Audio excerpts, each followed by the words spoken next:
What's up, everybody? All the listeners across the world and out there in the universe, thank you.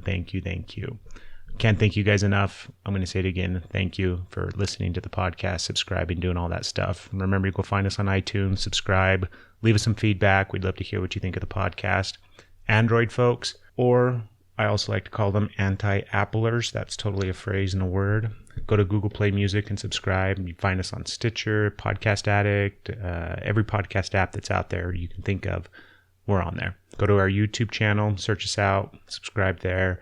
We also just added the podcast to iHeartRadio, so that's pretty kick-ass. If you haven't yet, make sure you check us out on Facebook as well. It's just the Energy is Love podcast on Facebook. In the next few weeks, we've got this really cool thing that's going to be happening. It's actually Saturday, July 30th to be exact. We're going to be recording at the 4th anniversary event for the Soulworks Fair. It's an amazing event that brings together some of the area's best professional healers, psychics, readers.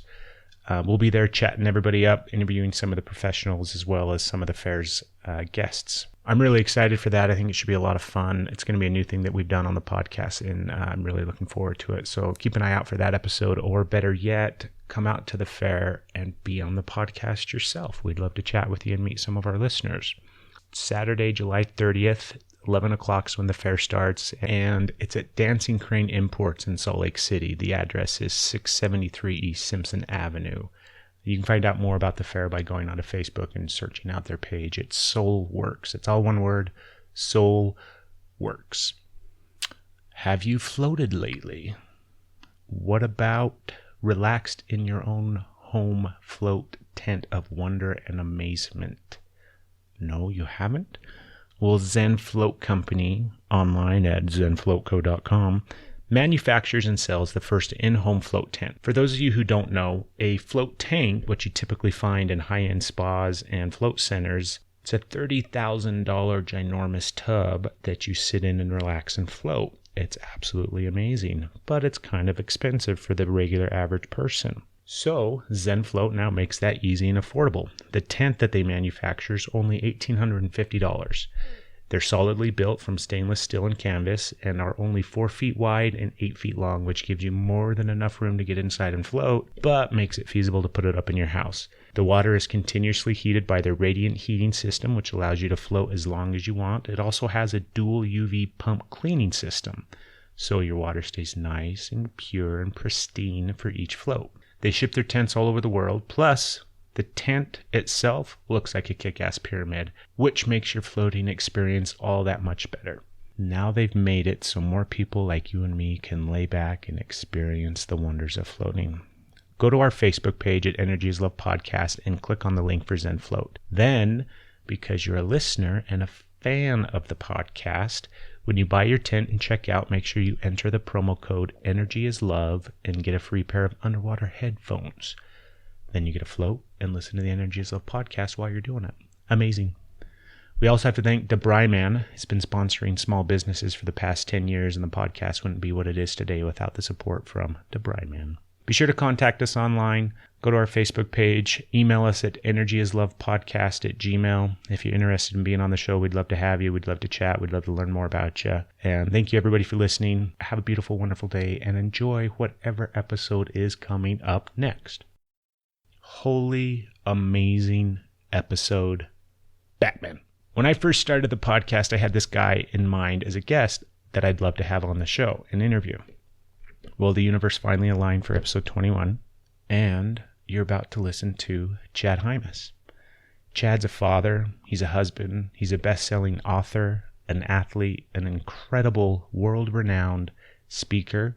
Back in 2011, Chad was inducted into the National Speaker Hall of Fame. He's inspired thousands of people across the world. Chad's also a quadriplegic. He's the type of guy that truly changes people and inspires people to change. It's not because he's in a wheelchair. It's because he's embraced living and moving through life in such a way that you can't help but be inspired. Sitting down with Chad was truly an awesome experience, and I loved every second of it. I have no doubt that you're going to love it as well. There's so many amazing pieces of insight and truth and experiences that Chad shares in this episode. If I were you, I might want to listen with a pen and paper so you can write and jot them all down. After you're done, go learn more about Chad and find out all the amazing things that he does at chadhymas.com. And please, please, please, please, if you ever get the chance to hear Chad speak live and in person, seize that day, seize that opportunity. I promise you won't be the same after. So now, folks, sit back and enjoy, relax. Here we go with episode 21 of the Energy is Love podcast with my very special, amazing guest, Chad Hymas. Podcast for the universe. You're listening to the Energy is Love podcast. Energy is Love. The Energy is the Love podcast. The Energy is Love podcast. Energy is Love. The Energy is Love podcast. The podcast for the universe. The Energy is Love podcast. What's up, everybody? Here we are again, Energy is Love podcast. You guys know what it's all about. My guest today is Chad Hymas. Chad, how are we doing today? Hey, good. Thanks for having me. Thank you for coming out. I really, really appreciate it. My pleasure. So I have a whole bunch of questions that I want to ask you. So I don't know how to take that right there, right off the bat. Let's just do one at a time. Just do one at a time. I won't rattle off the list. Yeah, then there you have to go. keep track of them. But we'll get into your whole story and everything like that. And I'm sure people that are listening, whether they know a little bit about you or not, they can obviously go online and figure out more stuff. And hopefully this will be a great opportunity for people to learn more about you. But I have a question for you. Sure. So it's the Energy is Love podcast. It's kind of based around this whole idea and concept that the reason I call it the Energy is Love podcast is because for me, spirituality and everything that's kind of interconnected in the universe boils down to love. Cool. So that's my belief system and everything like that. But we also get into some really kind of weird, bizarro, out there things sometimes on the podcast. But one of the things I wanted to ask you, I heard your story several months ago. You came and spoke at the banquet for my wife. She works for the sheriff's department out here in Tooele County. Oh, okay. And so that's where I initially heard you and heard your story and everything like that. And it was really inspiring and really awesome. And we left that night and I told my wife, I'm like, I don't even think I had started the podcast yet. It was still an idea percolating in our minds. So this whole setup you've acquired within that last few months. Is that right? It's been about 2 months, just a little over 2 months that we've been doing the podcast. That's impressive, very impressive. You put this all together within that. It's amazing what triggers people to do some different things. I feel the same way about things that have happened in my life. So kudos to you for actually doing something that you've wanted to do for a long time. And this is a neat setup. I really like the environment. Yeah, it's not bad. But when I saw you, it was really inspiring, and I left and it just got my mind going in so many different ways. And you had key things that you'd said throughout the talk that night, throughout your presentation and everything like that stuck with me. But I'm beating around the bush. My question, initially, now correct me if I'm wrong, but it was like 15 years ago or something when the accident happened, right? That's correct. Yeah, it's been 15 years. Yeah. And you have this ginormous bale of hay that rolls down and basically pins you, right? Yeah. 2,800 pounds. So 2,800 pounds. Let's just call it a Suburban, so people get a visual Yeah. of what size that is. It's a Suburban, very, very, very comparable to that. And so this is my thought. This is my question for you. At that point when you're pinned underground or you're pinned underneath the bale of hay, do you remember anything, or are you pretty much instantaneously unconscious at that point? No, Craig, I think that's a great question. First of all, I'm going to be very honest. I never went unconscious, and I never saw light. Mm-hmm. I remember everything in perfect detail that night, which I didn't share the night that you heard me, all the way up until the time that I landed on the helipad at the University of Utah Hospital, and continuing on forth, rolling into the hospital, all the way up until the time that I came out of the MRI CAT scan, and when the doctors asked me to count backwards from 8. And then everything is gone until I wake up 3.5 weeks later to my father in the intensive trauma care unit Mm-hmm. at the hospital. So I remember all that. And there's a big blank spot, or we'll call it a little spot that's blank. Yeah. I don't remember anything. And then I remember waking up and hearing his voice and what he had to tell me and what his calls to action were for me. Not just giving me the news, but he gave me some. This is the game plan. Yeah, this is a strategy. This is the game plan. Are you in or are you out? So Yeah. I remember that. So I remember all that. The heavy breathing, the heavy laden breathing. I didn't taste any blood because my tongue and my mouth were numb. I don't know how much of that you want to dig into now, but the truth is, there's nothing that I don't remember. other than when they intentionally wanted me to be asleep. Yeah, when they put you out for the right. surgeries. Yeah. See, I can't even fathom. First off, there's a lot about your story that I can't even fathom.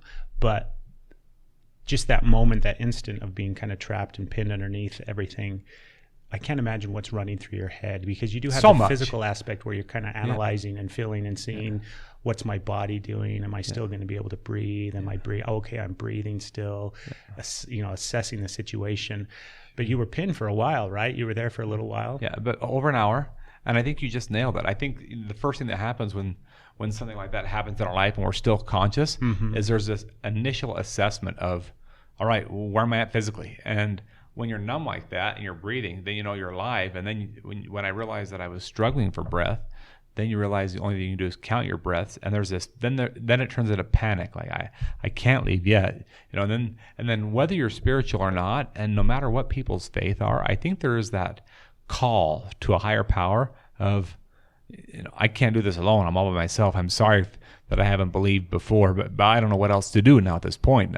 Now that's how I feel. Again, I'm not pinpointing down any specific religion, faith, or belief. I just think that when you find yourself that desperate, and when you find yourself that scared and experiencing that amount of fear, and there's no one around to help you, and you can't even help yourself, you'll ask for help. Do you remember? Absolutely. Yeah, absolutely. And maybe that's because I had the background. I've been taught to pray, and I've been taught to be a person of some spiritual upbringing. But I can tell you that I've never called for help like I did that night. And it wasn't out loud. It was all in my mind. I mean, it wasn't out loud. I couldn't talk. I had a big, huge metal tube in my mouth that used to be holding the steering wheel in place. Well, now the steering wheel had been busted off, and that let's call it a shaft, because that's what that steering wheel shaft was now, had busted out my jaw and in my mouth. And so there was no outward verbal call for help. Just that internal dialogue, huh? Yeah. Well, I think that's how you communicate with whatever higher power it is that you're called to. I don't know that we necessarily have to speak out loud. In fact, I have found some of my most in spiritual moments, and my most moments of sharing love and compassion have been in deep silence. You go over to Thailand and see the Buddhist monks. They're not praying out loud. They're sitting Indian style with their hands folded in pure silence, praying in their mind. It's amazing to watch. It's absolutely amazing to watch.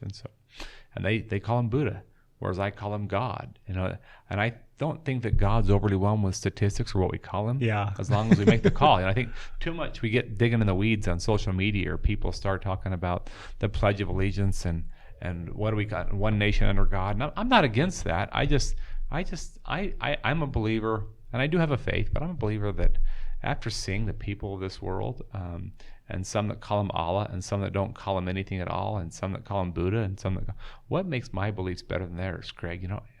Nothing. Yeah. Nothing. I just think, and I don't think he's going to say, were you a Christian or were you not a Christian? I have come to that, I'm going to call it a realization. I really believe this firmly. I think he's going to want to know if I, in some of my darkest hours during my lifetime, did I have enough humility to ask somebody for help, or ask my creator for help, or ask anybody for help, or did I do what most do and have too much pride and shun the help away? Yeah, too much fear. Yeah, too much fear. Right. That's a great word to use. Too much fear. Yeah. See, so many things running through my head. That's the hard part, sitting on this end. I'm like so excited to talk to you, and I got all these ideas and all these different things. But we'll hit them. We'll get them. How old were you when the accident happened? So it's been 15, and I was 27. I'll be 43 this year. So you're 27 years old. I mean, part of me wants to go into kind of understanding the progression and the path that you've taken and things like that. But I think to a certain extent, that's not necessarily important. It's very much important to you and who you are and everything like that. And people obviously gain immense inspiration from that. But I'm kind of like, I want to get into the aspects of like internally what that struggle that you had to go through, probably over and over and over again, where it's always the ongoing trials and the back and forth within your own space. Am I going to be able to do this? Am I not going to be able to do this? Am I going to give up? What happens if I give up? All the different things that you've had to go through, and now wanting to give up because it's so much easier, But I think you're hitting these key points, and it was a back and forth game, left and right. It's so traumatizing and such a game that you almost then want to stop rolling the dice and stop playing the entire game of life. And that's what a lot of people do. Or they resort, as I have now come to find out, they resort to a Bandaid Fix, which we call medication, alcohol, drugs. That's so much easier to blow off that pain, that mind game. That see, you and I are sitting across a table, and I'm paralyzed physically, and it's visible to you. But man, I've met people, Craig, as I've traveled the world, that can walk, that have a more deep struggle with the mind game and are more trapped and paralyzed than I will ever be in my lifetime. I have met youth. This morning I was at the Utah State University talking to youth, and I have been with youth that are in lockdown facilities because of broken homes, and they've resorted to those drugs and violence because it's a Band-Aid fix for them, where they now feel wanted by people that deal those drugs, or the drugs are an outlet for them to not have to worry about the problems of life. That's paralysis to me. Mm-hmm. I've met people that have gone through divorce. I've met people that have lost a loved one or a child. I mean, let's face it. I think paralysis comes in many, many forms. And the struggles for people that are listening to this podcast, emotionally, physically, mentally, spiritually, if you want to talk about that, are no different than they've been for me physically. It's a back and forth game. And so maybe some of the things that I think you're trying to get at today, and that I would love to discuss with you, is how does one overcome that game and maybe not be a victor, if you will, but use it as a building block rather than a stumbling block. Yeah. How do we do that? And that's really what's been the difference in my life, is what's helped me find those stepping stones to make it a building block for me. And I'm still 95% numb, and it's been 50. None of that's changed. Mm-hmm. My body is still 95% numb. I haven't gained any more strength back necessarily, unless you want to call it strength of the mind. But everything physical is still the same. Still the same. Absolutely. See, I think that because so many times, I'll give you just a little bit of background. We help people. My wife and I work together, and we're intuitive energy practitioners. So we use our belief system and kind of the way that we move through life, and connecting to that source of energy. And we choose to call it the universe, but like you said earlier, people call it God. It doesn't really matter. And like I like how you phrase. I don't think he cares. I do. I believe you. He's not concerned with what we choose to call it. Yeah, not well with statistics at all. Not overly well with statistics. Or the metric system. I just don't think numbers mean a whole lot. I agree with that. And we help people in their life and really trying to get them to the point where they can see outside of the situation that they're in, whatever it may be. And you rattled off a bunch of different things that people face and people deal with. And like you said, people are paralyzed from those things where they just continue down that same path and they can't see out of it for so many different reasons. It's so challenging. So I see a guy like you who experiences something in his life like what you went through, and the ability to be able to take your mind, because I think so much of it really has to do with the perspective and your thoughts in your mind. Do you know what I mean? Physically, you're in this position, but yet mentally, you still have all your facilities, all your capacity, and your thoughts are still functioning and running the same way.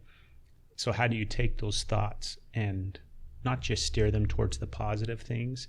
Because undoubtedly, I have no doubt that you probably still have it where sometimes you dwell in the negative. Sometimes that'll never you get leave. Stuck. Yeah, I think that's normal. People ask me that all the time. They say, when does it finally end, or when do you finally get to a point that you're at? And the truth is, it will never end. Yeah. We're all going to have those demons that we face on a daily basis. And so that's probably the first thing we need to realize is it's not that life's a bummer the whole way through. It's when do we finally learn to embrace change and challenge rather than fear and run away from it or put a Band-Aid fix on it. Uh-huh. That's it, because the challenges never do stop.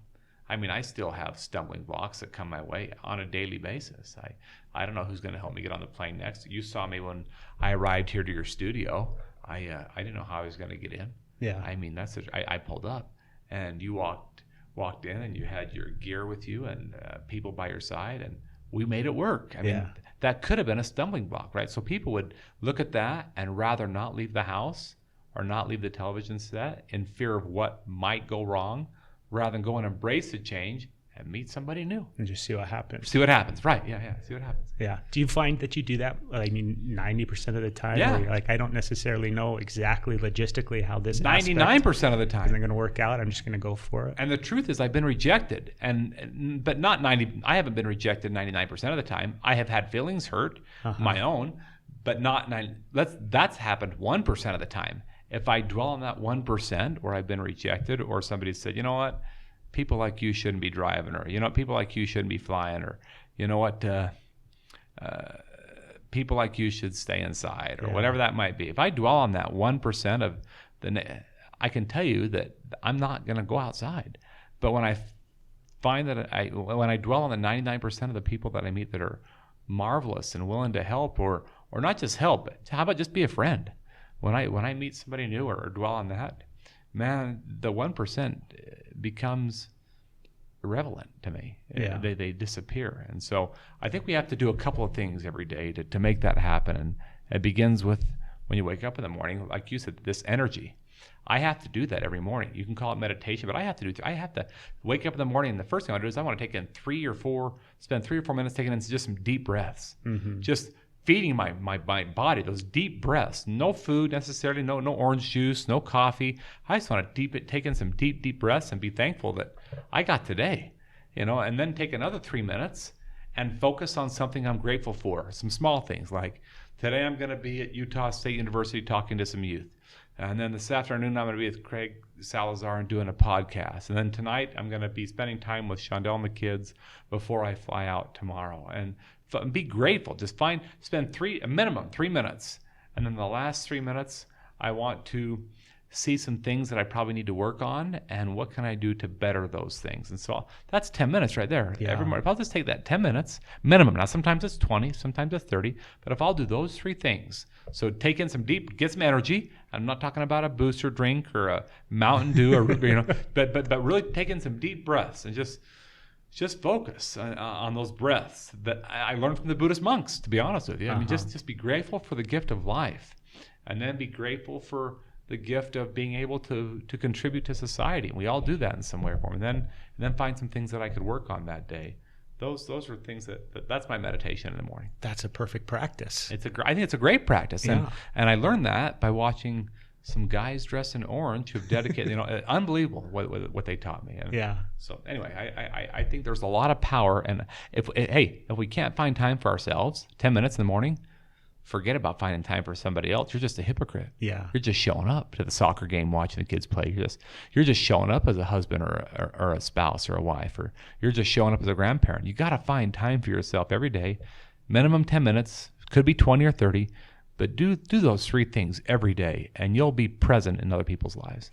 And that's so simple. Like so many times we talk about things, or, I'll talk with people, or I'll have people on the podcast, and it's one of those things where shifting and changing your life and improving your life and living a better, more fulfilling, kind of happy, joyful life really boils down to small little things. So you tell somebody, you know what, this is like kind of a 3-step program. Maybe you're going to walk through every single morning. You're going to practice it. You're going to do these things in the morning, even before you get out of bed.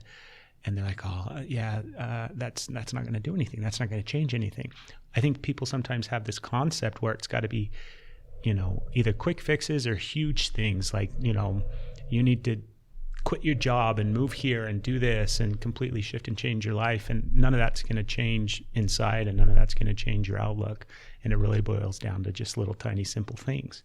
You just made me think of something. I mean, I met some of the most successful people in the world monetarily. Not necessarily the happiest, but the most successful people in the world monetarily, that have accomplished goals they've wanted to accomplish, and they're miserable inside.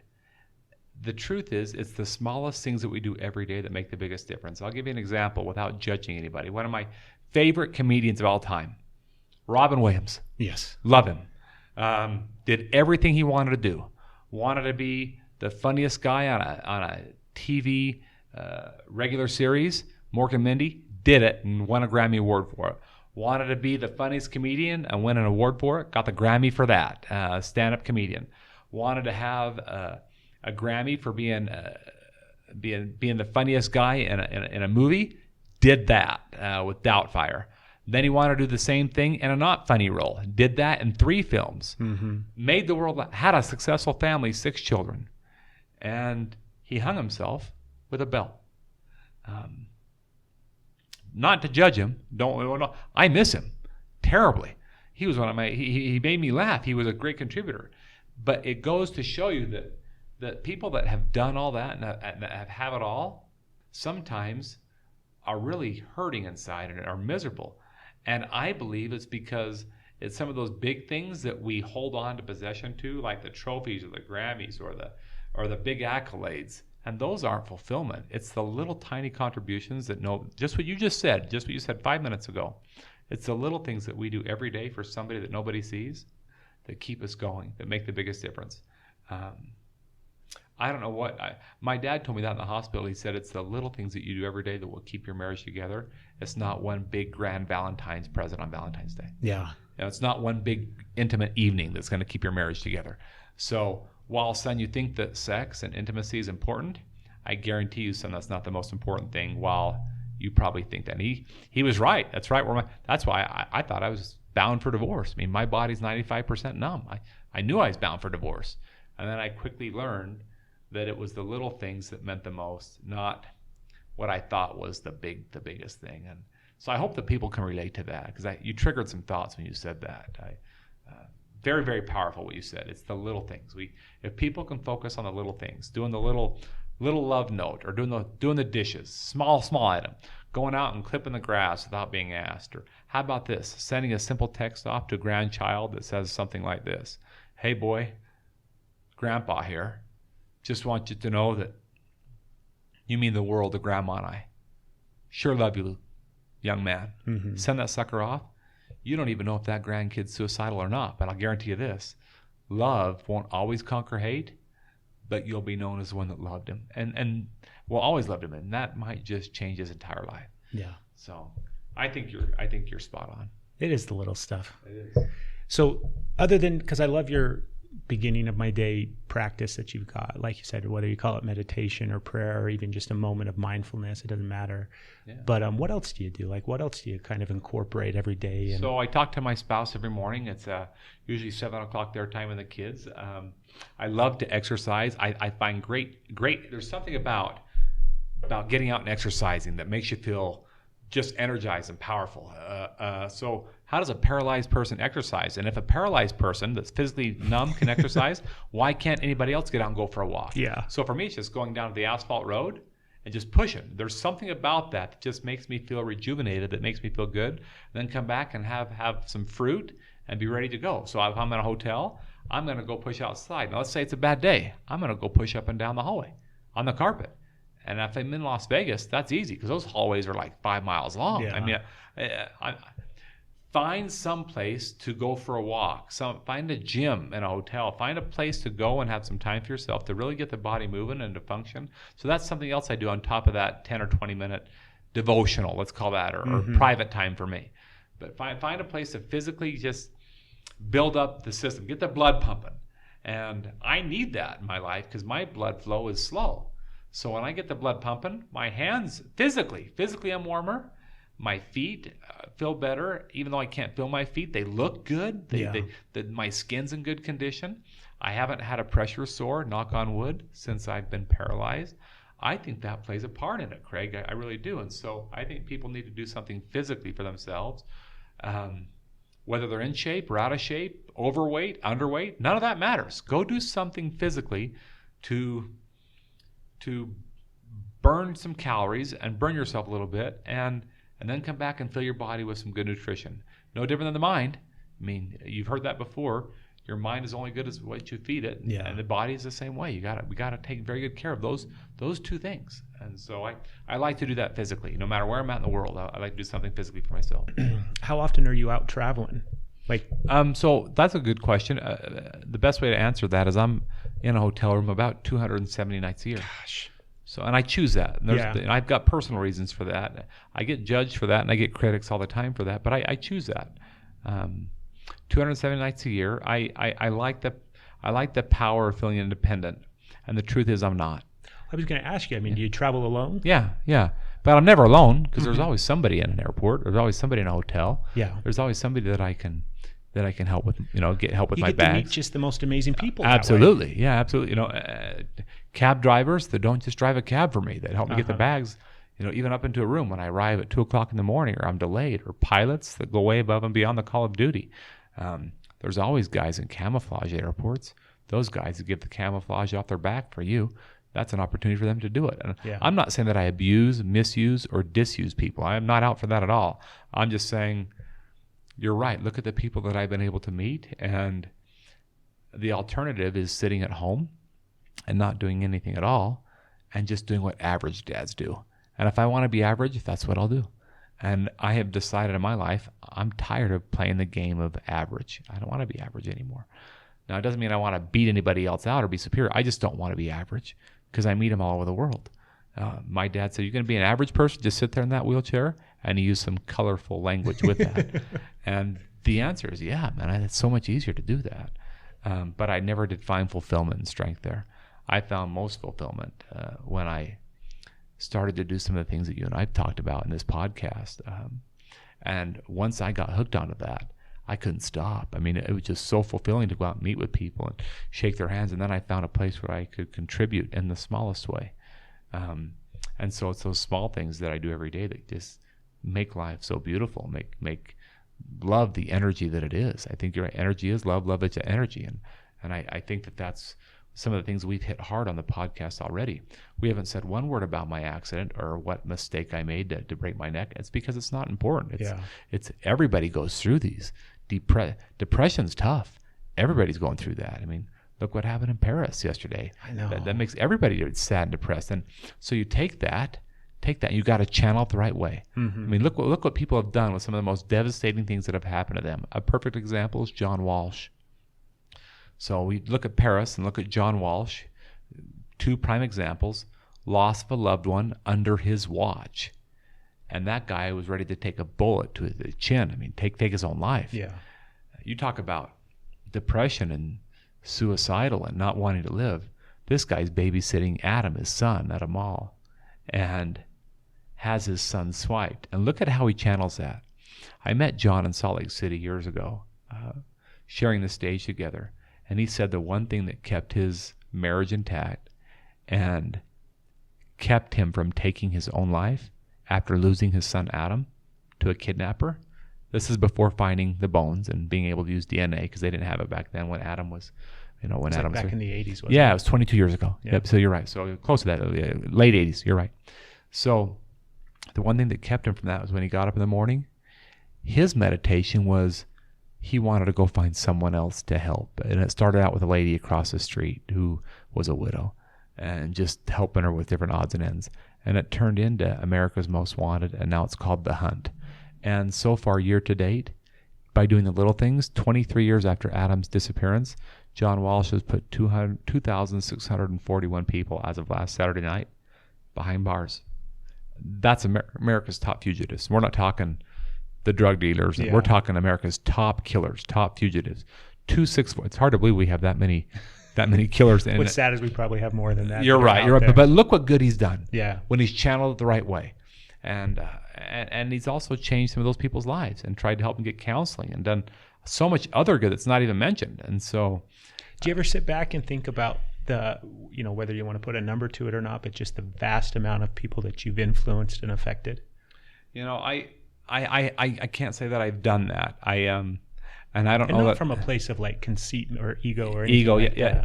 That's the scary part for me is I meet people that have counted the number of people that they have spoken to, or the number of books they've sold, or the number of people, the number of likes they have on Facebook or Instagram, and we laugh at that, but people live for that. They do. And I don't think that the creator is overly well with statistics. He's not going to ask me how many likes I got on my Facebook page or how many. I think he's want to know, did I get up? And I'm going to have to say, you know what? I didn't for a while. I am sorry. I didn't embrace the change. But once I grabbed a hold of it, sir, I was able to plant some flowers in the world. And thank you for not taking my life before I was able to do that. And so, that I'm assuming that's the conversation that's what I believe. The conversation is going to go something along those lines. Yeah. And we can get into, I'm not looking to get into a deep conversation, or I am looking to get into a deep conversation, but we don't have to discuss necessarily semantics when it comes to belief or faith or things like that. However, I think about your situation, and I think it's no different than even, my situation, anybody else's situation, where you never know the repercussion that's going to happen from anything that happens in your life. Yours is something that was vastly life-altering, but even subtle different things. So today on my way up here to come meet with you, I left, 5 minutes late as opposed to when I was supposed to. And I get lost sometimes in a fun way of kind of thinking about all the different dynamics of the way the world and the universe plays out.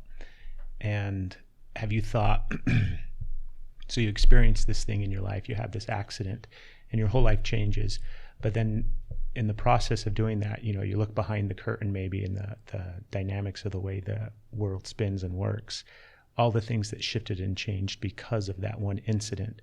And now you go out and you influence however many people that you do. The reality is, like, if you influence one person from that, if you save one person's life because they were inspired by your story or your, do you know what I mean, subtle different thing, even if it's the cab driver who helps you with your bags at 2 a.m, that's enough. Sure. But have you thought about how, because when I say we, it's I'm not speaking for a community or an organization or anything like that, but in spirituality and the realm of all those kind of things, it's synchronicity.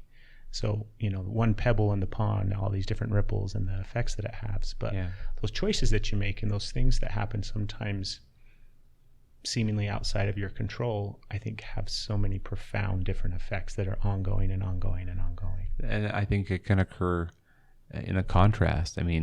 One bad choice by yourself, and again, we can without digging too much into the weeds, whether it be drug addiction or pornography, the ripple effect of that can destroy an entire, right? So it can work both ways, both ways. And so I think maybe the challenge is for us is to not be perfect people, but to do our best to be better than yesterday. The truth is, I was by myself in a field, nobody watching me, and I hurt thousands of people and laid off 52 men because of that. So you're looking at what's transpired since, which is wonderful. I look at what happened because of my bad choice and my ignorance, thinking about myself, and I really hurt. You want to talk about the ripple effect? I hurt thousands of people. So you got 52 men who are now looking for a check to pay for their next mortgage, who are all laid off, plus grandparents, aunts, uncles, nieces, nephews, a beautiful wife, 3 children. The list goes on, Craig. And so I think that with each and every day, again, it's not perfection is the goal, but to try and be better than yesterday. And then nobody's perfect. We all know that, but we all have to sure try to do our best in all that we do, in schooling, in competitions, in work, in contributing to society, and being a better spouse, whatever that is for people. Whatever their titles are, whatever they do when they go to work or when they go out and enjoy their personal time together, just to try and be better, be more friendly, be more kind. I'm looking at the world today, and one thing you don't discuss on podcast is politics. Don't discuss that. We can discuss whatever we want. So thanks for opening that window right there. Thank you. I've never, we look at what's happening with these satellite individuals that are popping up and finding a place to fit in destroying other people's lives, innocent lives. And I thought about this, and hate breeds hate. And the only way that you can beat hate is by love. Now, I'm not saying that love wins every time, but back to my comment earlier, one thing will happen. You will be known as the one that gave the effort and the try when you try and defeat hate with love or positive energy versus negative energy. And so as I think about, and I use the word politics because I see in politics, and I'm not just talking the presidential race, I see in politics all of it, where people will sit there and argue and fight hateful words, and there's never resolve to that. But when someone comes back with a loving action, even though they might not win people over, they will be known as the person that demonstrated love, Yeah. right? Or demonstrated some sort of compassion, even though they might not be loved by those people. And I'd rather be known as that than to be known as a hater. And so I use politics as an example, but you can see it in schools. You can see it in churches. I mean, people actually go to church that never do go to church. I mean, you and I both know that. Yeah. People go to synagogues and temples that never do walk through synagogues and temples. I mean, they just show face. Mm-hmm. And I know that because I'm one of them. I'm one of those guys that is guilty of doing that in my life. And I don't want to go back to that. So, did your perception, or kind of, when I say perception, like did your, I guess perception's a good word, throughout traveling all, because you go all over the world, right? yeah, that's fair. Yep. Did your perception of the United States change? Not necessarily from how other people see the country or view us and the politics or the society or anything like that, but did your perception alter or change slightly? I think it's fair to say that there's definitely been a change or an eye-opening of how people look up to us or either dislike us. I mean, going to Afghanistan and spending time with the troops, and then spending time with people out there, there's a lot of people that love us and that embrace the troops.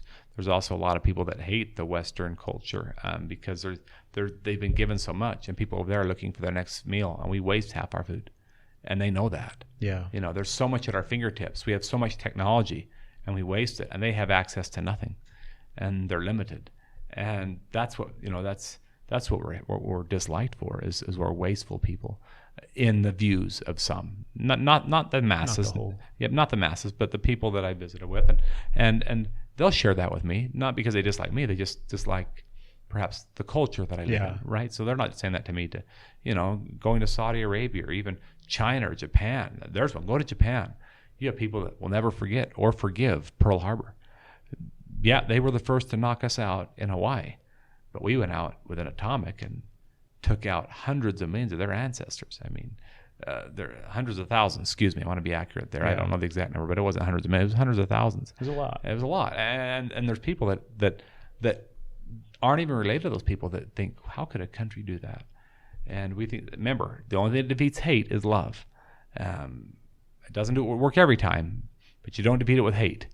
And so I think the perception is varied amongst countries, but it has been an eye opener for me, and made me want to spend time with those people more and more.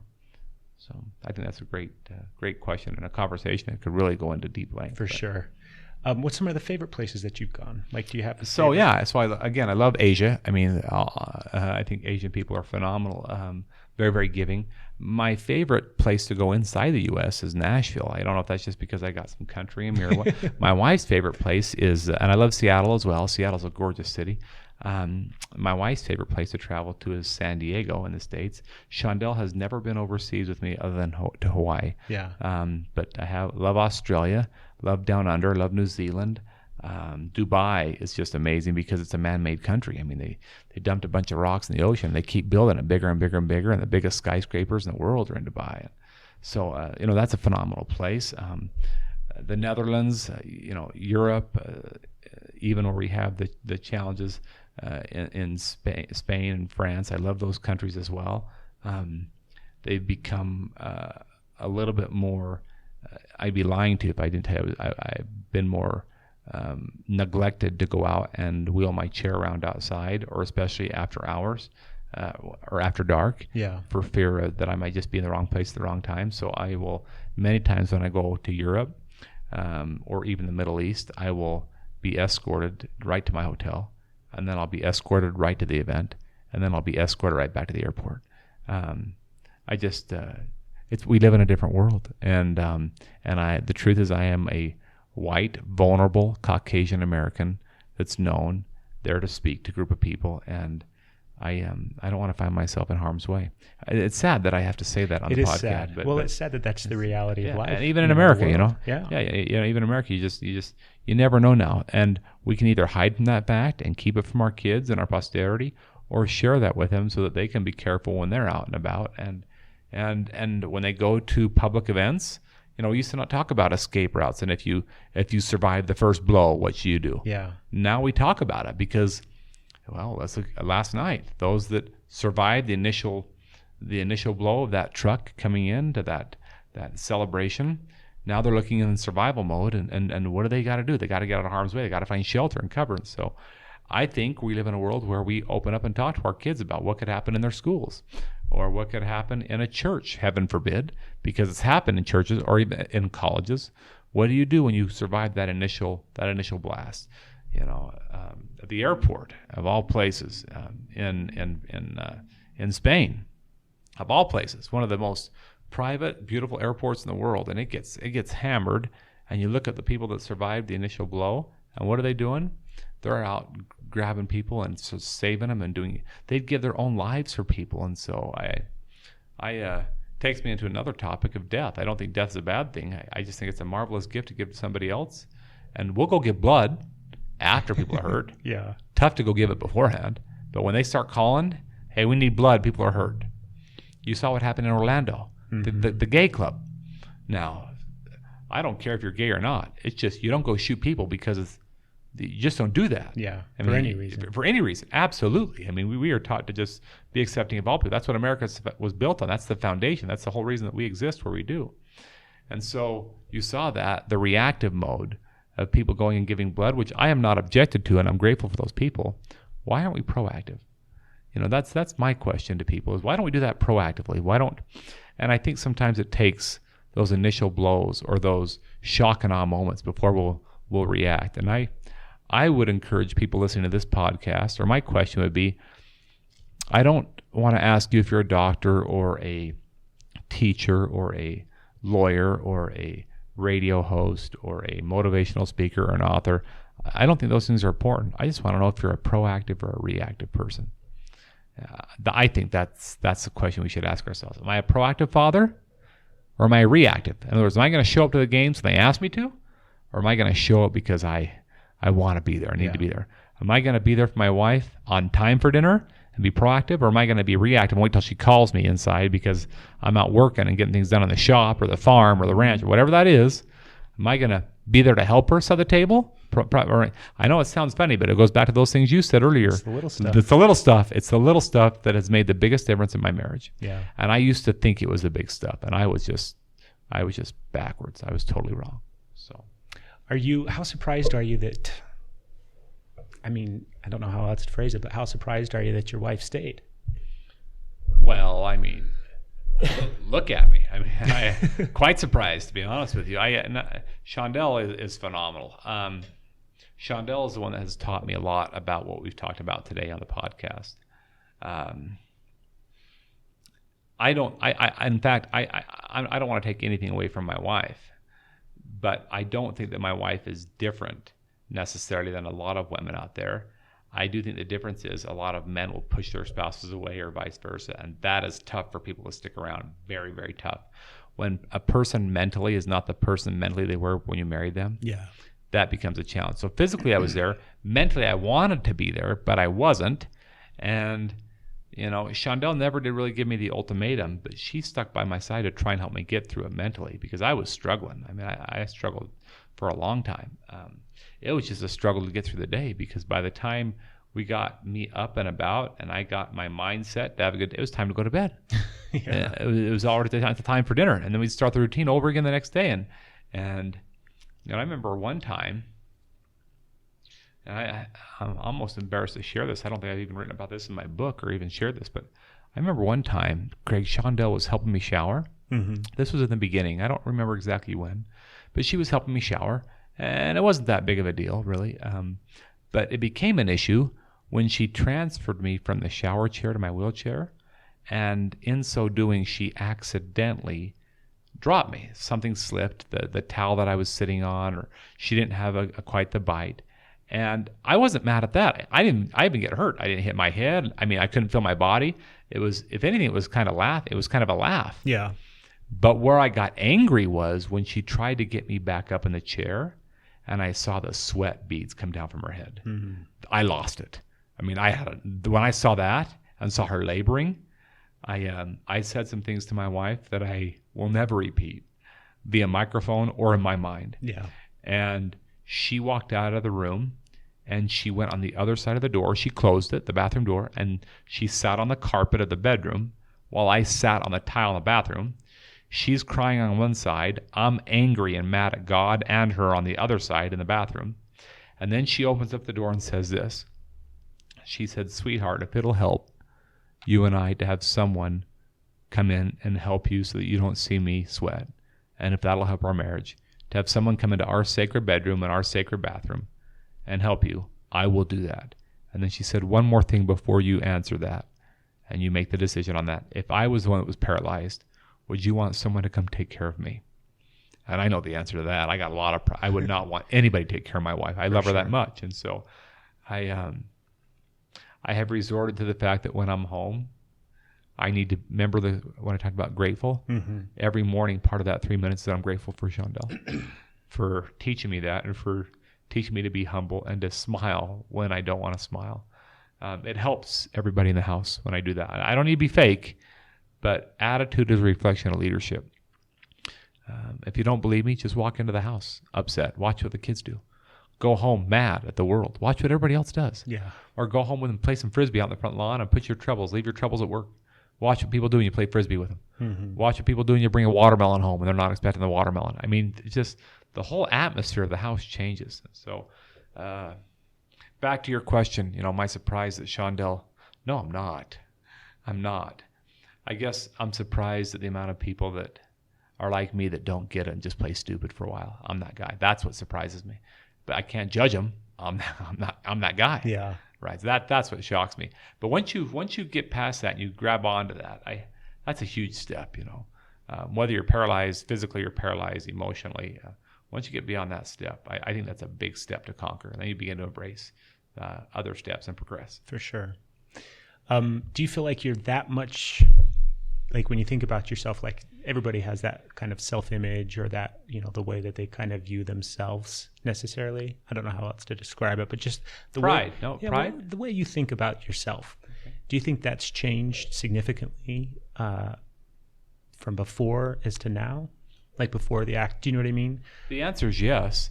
I mean, and it still changes. There'll be times where I'm very proud of myself and proud of my health. And there'll be times where I'll be sitting there and I'll look at my ribs as I'm showering and look at the atrophy in my body. Mm-hmm. And I'll go through a little bit of depression, if not a lot. Yeah.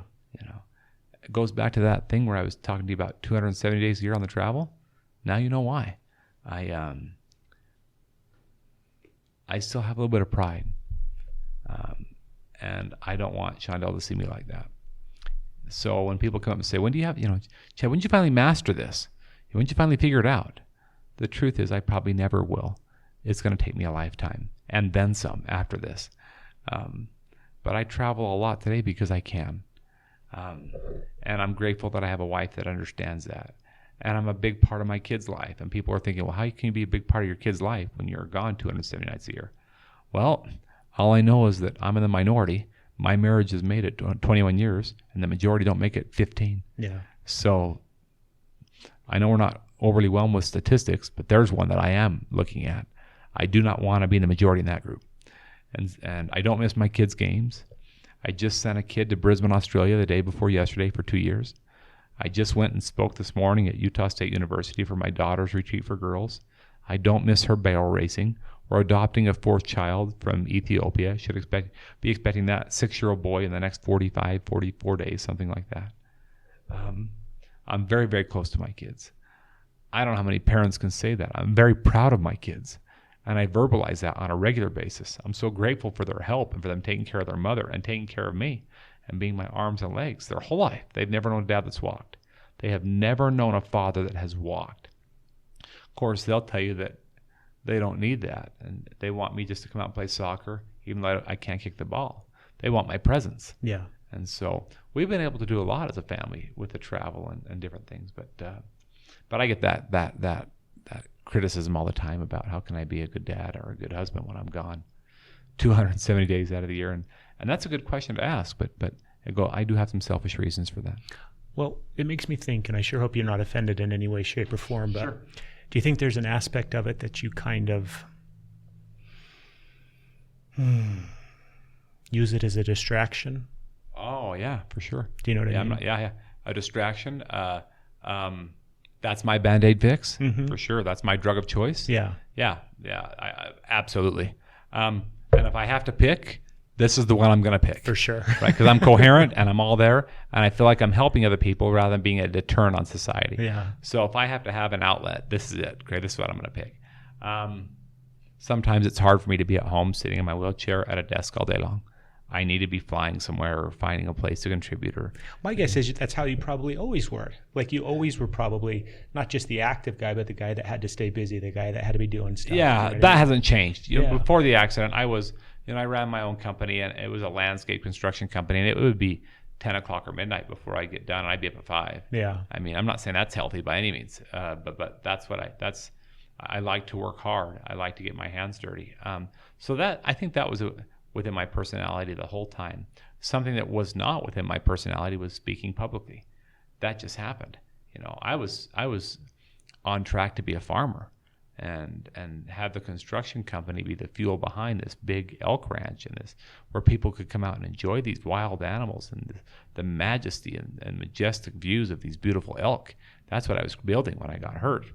And I've since learned that I don't need to be confined to a 5,000-acre ranch or wear cowboy boots to be a cowboy. I mean, I've been to 7 continents and 52 countries. That's a big ranch, Craig. Yeah. I was thinking small. There's another topic you and I could talk about is people that think small. I mean, here I was thinking that's a big ranch, and that's a lot to do. And I learned that I don't have to wear cowboy boots or a belt buckle or Wranglers. Here I am today sitting with you in this studio and wearing khakis and some dress shoes and a nice shirt, and we're farming people together, trying to help people get through some of the challenges of life. That's a farmer. Yeah. Right? That's a farmer. And that's what farmers do. And I think that is the same thing as the people listening to this podcast. Now we all have something in common. They're all farming somebody. Everybody influences somebody, whether they're married or not, whether a grandparent or none. Everybody influences somebody. Now, whether or not they influence them for good or for bad, that's their pick. But everybody's got somebody they're influencing. Well, remember what you said about one person? Guaranteed, everybody that's listening to this has one person they're influencing. Yeah. So. How did you get into the whole public speaking thing? Like, what was the transition into that? Well, that's the short version of that is when I was in the hospital. Let's back up. Before the hospital, 3 months prior to that, my dad tried to get us to come over to his house to watch a VHS tape because he went to his insurance company's convention and saw this speaker speak that he adored and loved, and so he bought the tape that was available there, and he tried to get our spouses and us over to his house to watch it. We never made it happen. We were all just too busy as life grants us. We're just all too busy. When I became paralyzed, you're not that busy anymor. So my dad brought it frees up some time. Good way to put that. So my dad brought that tape in for me to watch. His name was Art Berg, Artberg, Art Berg. Utah guy, paralyzed, tremendous speaker. I don't remember what Art said on that tape in that hospital room. I don't. But I remember his hands looked like mine.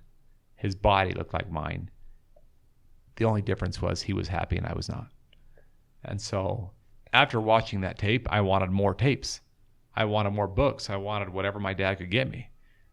And so my dad called up Art Berg's office in Alpine, Utah, and ordered whatever he could for me. And we didn't know that Art was going to deliver that in person. I want you to think about that for a second. Here I am, one person in a hospital room, depressed. And this world-renowned speaker, author, Hall of Fame speaker, world record holder in his wheelchair, married to a beautiful wife, Dallas, and had 3 children. I'm sorry, let me back up. 2 children at the time, Mackenzie and Dalton. They had not yet had their 3rd by adoption. This guy wheels his chair into my hospital room. I'm an audience of 1, remember, just influence of 1. And he hops up onto my bed using only triceps, no biceps, and puts the stuff that he brought me off to the side that wasn't important to him. And he starts showing me how to button up shirts and do jeans. I mean, in my hospital room. And it was just the most amazing experience. To me, it was like a sermon, the best sermon I'd ever been given. That I've ever. It was more powerful than any church talk I think I'd ever heard. It was so powerful. And then he left, and I became a mentee of his. Now, when I say mentee, let's use the real word, stalker. I mean, and back then, there was not the internet or YouTube or things like that we have today. So all I did was I just kind of called him on his phone just to see what he's doing because he made me a better person. Yeah. Long story short, Craig, he came out to our house and visited and saw the elk, and he thought that was cool. He invited us to his house. He showed me his van, and when I went to his house, that's when I learned of his beautiful wife and his children. They were adopting a third, and I learned that he was a public speaker and an author, set a world record in his wheelchair, member of the Speaker Hall of Fame, and I found out all these. Went to his office, they're hooked to his house. I mean, I saw all these things, and so I was kind of inspired by this, but never wanted to be a speaker. He did invite Shondell and I to go watch him speak in Kauai, in Hawaii, on February the 16th, 2002, 9 months out after I got out of the hospital. 9 months after. February 16th, 2002 was the speech date. So on February 14th, on Valentine's, we flew out, and we spent time with Art in Hawaii, flew back on the 18th of February. So we were just there for 4 or 5 days. And on the 19th of February, at 6 o'clock in the morning, is when I got the phone call. And it was from his assistant, Donnie, and she was making me aware that Art had passed away that night in his sleep. Unexpected, due to an allergic reaction to some medication he was on for muscle spasms and things of that nature. And that's when it hit me. Not right then. I mean, I went out on the asphalt there at the farm where we live, and I started pushing my chair. I didn't want to talk to my wife. I didn't want to be around kids. I just started pushing my wheelchair, and the thought hit me. I got to pick up where we left off. I mean, I got to feel it. It hit me. Yeah. And so I jumped in with both numb feet. And when I say I jumped. And the first thing I did was I went to Dallas, his wife, and I offered to buy anything that she would sell to me of his to help me remember him in my dark hours, because there was going to be a bunch of dark hours ahead in this endeavor. You know, clothing, so I could make a quilt out of it. She sold me his bike, his van, just memorandum pieces I still have today in my end that are, for lack of a better word, they're historic and they're museum pieces for me in my office, and signed memorandum of his that he had signed. And long story short, a year and a half after he left us, I broke his world record. I pushed from Salt Lake to Vegas, breaking his record. Became a Hall of Fame speaker, inducted into the Speaker Hall of Fame. There's only 77 live Hall of Fame speakers. Art was one of them, and he passed away. Did that, I think, 4 years. It was 2008 when I was inducted. So it's now 2016. So that's been 8 years. And have written 3 books, best-selling books. Never wanted to be a speaker. It just, I don't know how to tell you. It just happened. Yeah. It just happened that way. I feel guilty saying it that way because I don't think anything ever happens By chance. by chance. Yeah. I always tell people I think you're always right where you're supposed to be at every given moment. That night you were at the sheriff's meeting. Who ever thought we'd be here a month later? Yeah, for sure. For sure. So That's amazing. That's what happened. That's a powerful story. That's exactly what happened. Yeah. There's no beating around that story. That's exactly what happened. There's no jokes to it. That's exactly what happened. As fate, you can call it karma, you can call it fate, you can call it serendipity. I don't know what you call it. I just know that it's been a foundation for me to build on. A very, very firm foundation. Rock solid. Mm-hmm. So. Well, you answered some of my questions.